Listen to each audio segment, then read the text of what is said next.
Jascha Repp is a German physicist, currently professor at the University of Regensburg, Germany. His research focuses on the exploration of atomic and molecular structures at the nanoscale using state-of-the-art scan-improved microscopy.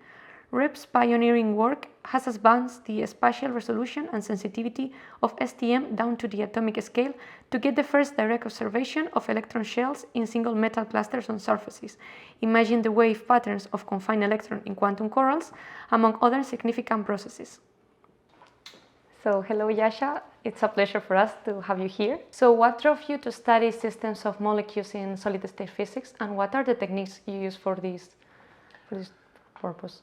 Yeah, so that was already back as a postdoc, so at the beginning we studied actually atomic systems rather and on surfaces, and then when we started these insulating films, there we started looking at molecules, and I was very intrigued by the variability that you can have with the molecules and these systems, and therefore we just continued looking into that.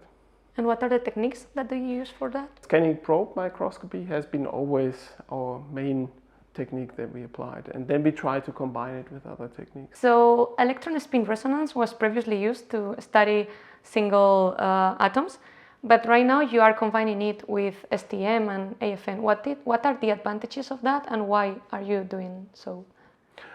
Yeah, I think the main advantage is again the locality, that you can really study the one molecule or atom that you're looking at. So in optics this has been done for a single molecule already, but they didn't have really the control to say this is the molecule I'm studying, and the control of the environment also.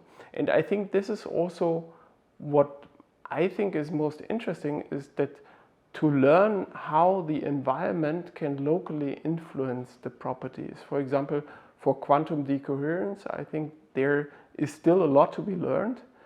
And from averaging techniques, this is always difficult. And here we could really look at changing the environment locally and see how that would change quantum decoherence.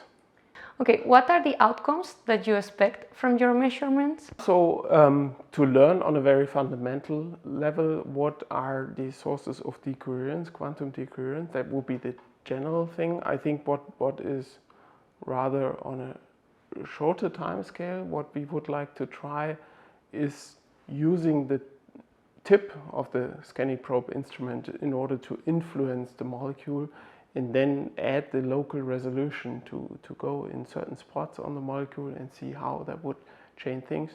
And one thing one could dream of is, for example, even to have a isotope resolution, not only for the entire molecule, but rather for the individual atoms inside the molecule, and then pinpoint, okay, this is a deuterium, and here we have a proton. I think we are far right now from that. It's realistic within 2 years, if it works at all, which we never know, of course, before. Yeah. And where does the interest in this kind of electron spin resonance combined with SPM comes from?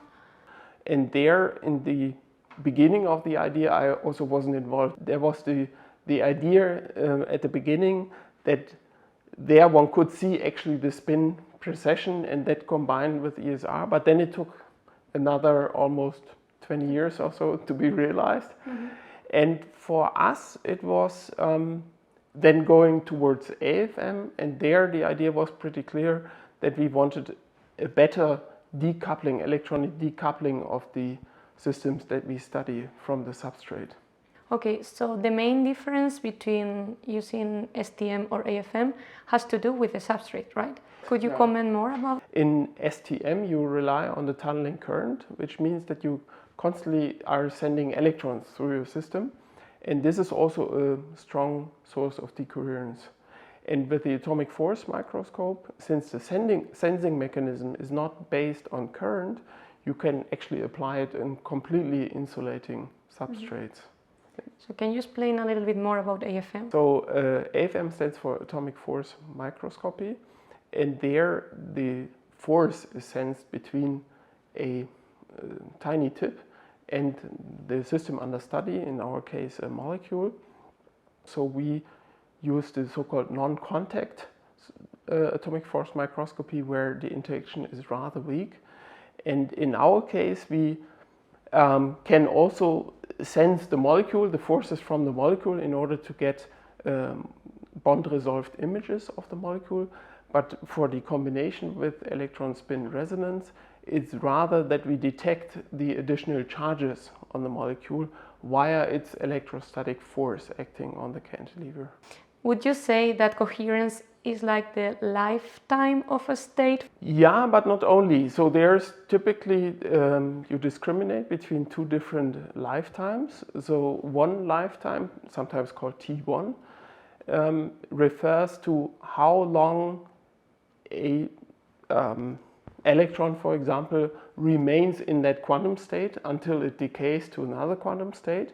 And there's another lifetime, T2, that refers to this coherence. And for example, if you have a superposition and something oscillating due to the quantum nature, then this T2 is responsible for how long these oscillations maintain their phase.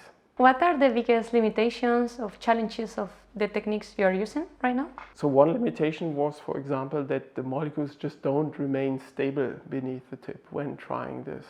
So I think one challenge is to really see how generally applicable it is.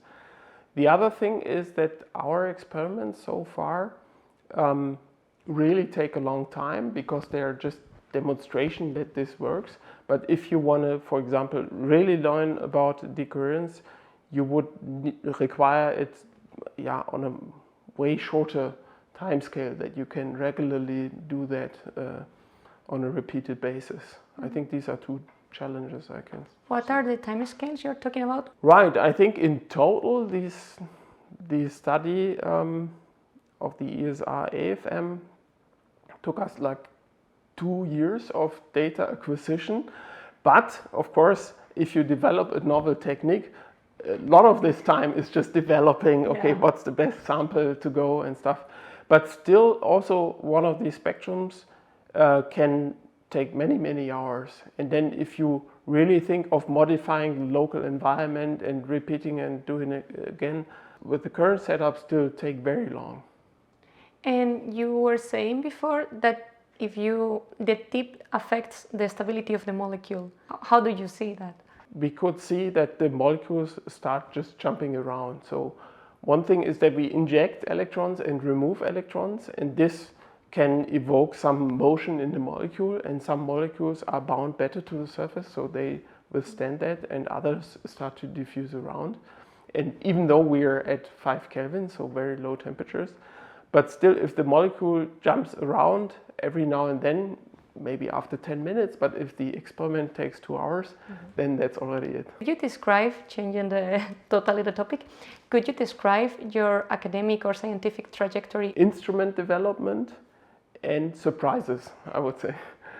So instrument development was always one of our goals, and also like for the ESR AFM, but also for other examples, for example, the light wave driven STM. So that was always not just use existing instruments to study something, but always to really push the limits of an experiment forward. And and then I think surprises in that sense that very often you plan a certain experiment and then something completely different happens. I know the feeling. You try to figure out what happened. Yeah. What are your next steps along this research line or other research lines?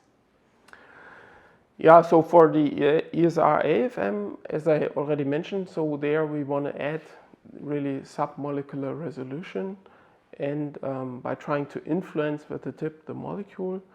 For the light wave driven scanning tunneling microscope, we would try to increase the temporal resolution, because now we can only resolve very slow motions of the molecule, and in the future we want to resolve also intramolecular motion or phonons in solids. So you have been awarded a European Research Council Synergy grant of about 10 million euros, along with other 2 principal investigators, Leo and Diego.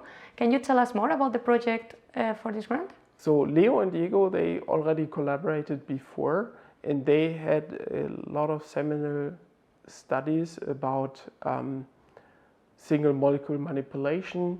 So they form new molecules, for example, and investigate their properties. And my role in the synergy grant was then bring this temporal resolution to the table. And our dream would be to time resolve the initial steps of any chemical reaction that could be triggered with a laser pulse and then study really time resolved.